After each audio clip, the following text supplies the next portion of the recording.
Assalamualaikum warahmatullahi wabarakatuh. Bagaimana kabarnya anak-anakku sekalian? Ibu harap kalian senantiasa dalam keadaan sehat dan tetap semangat dalam mengikuti pembelajaran daring kali ini.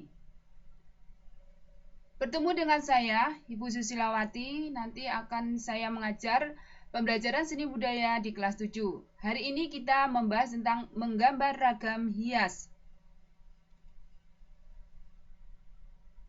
Kompetensi dasar 3.2 Memahami prinsip dan prosedur menggambar gubahan flora, fauna, dan bentuk geometrik menjadi ragam hias. KD 4.2 Menggambar gubahan flora, fauna, dan bentuk geometrik menjadi ragam benda. Apa itu menggambar ragam hias? Ada yang bisa? Ya.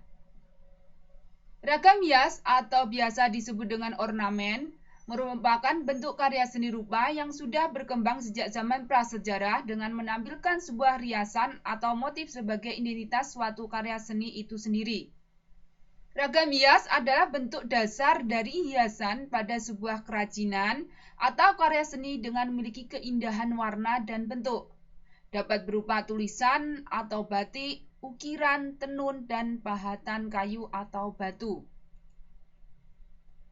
Motif ragam hias.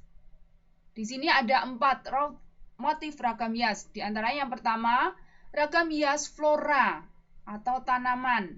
Kemudian ragam hias fauna atau hewan. Kemudian ragam hias geometris. Ragam hias figural yang terakhir. Apa yang dimaksud ragam hias? Ya. Selanjutnya, ragam hias flora di sini atau tanaman. Flora sebagai sumber objek ragam hias dapat dijumpai hampir di seluruh pulau Indonesia. Ragam hias dengan motif flora mudah kita jumpai pada barang seperti batik, ukiran, kain sulam, kain tenun, dan bordir. Ragam hias fauna atau hewan. Bentuk motif fauna ini dapat dibuat berdasarkan berbagai jenis binatang, misalnya burung, gajah, cicak, ikan, dan ayam.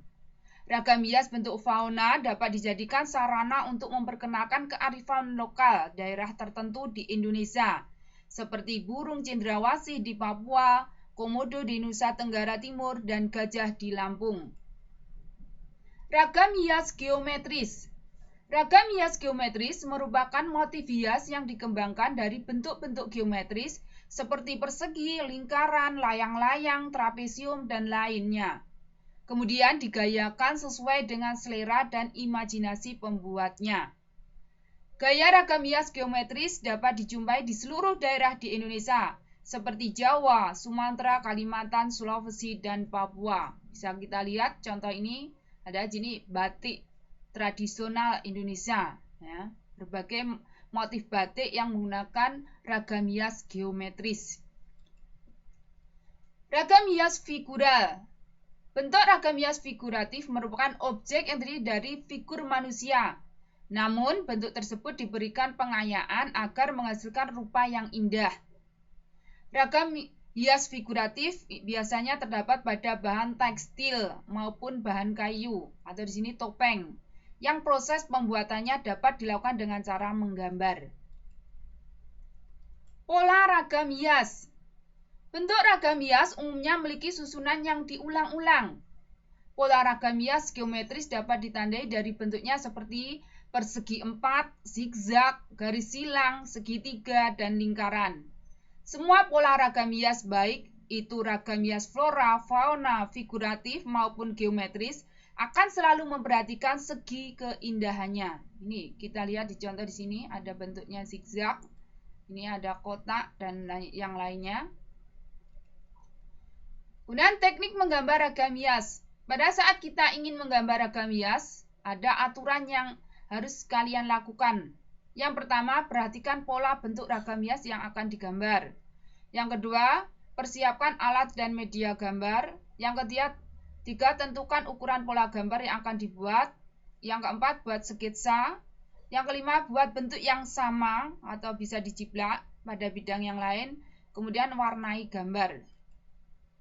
Kesimpulan dari pembelajaran kali ini dapat kita simpulkan, gambar ragam hias ini dapat dibuat dengan cara disederhanakan atau dilebih-lebihkan. Gambar ragam hias dapat dijumpai pada pinggiran rumah adat daerah, kain batik, atau benda-benda kerajinan lainnya. Warna yang digunakan biasanya memiliki ciri khas dan memiliki makna simbolik. Prosedur yang harus dilakukan dalam menggambar ragam hias adalah gambar harus mengikuti bentuk pola gambar ragam hias yang ada seperti pola gambar ragam hias yang beraturan atau tidak beraturan. Menggambar ragam hias juga harus memperhatikan komposisi, proporsi, keseimbangan, dan harmonisasi. Bagaimana? Mudah bukan dalam memahami materi kali ini? Ya. Untuk menutup pertemuan kali ini, tugas mandiri yang harus kalian kerjakan. Yang pertama, apa yang dimaksud ragam hias? Sebutkan motif dari ragam hias dan contohnya. Jawaban dikerjakan di buku tulis, difoto, dan diupload di penilaian pengetahuan KI 3 e-learning. Ada pertanyaan?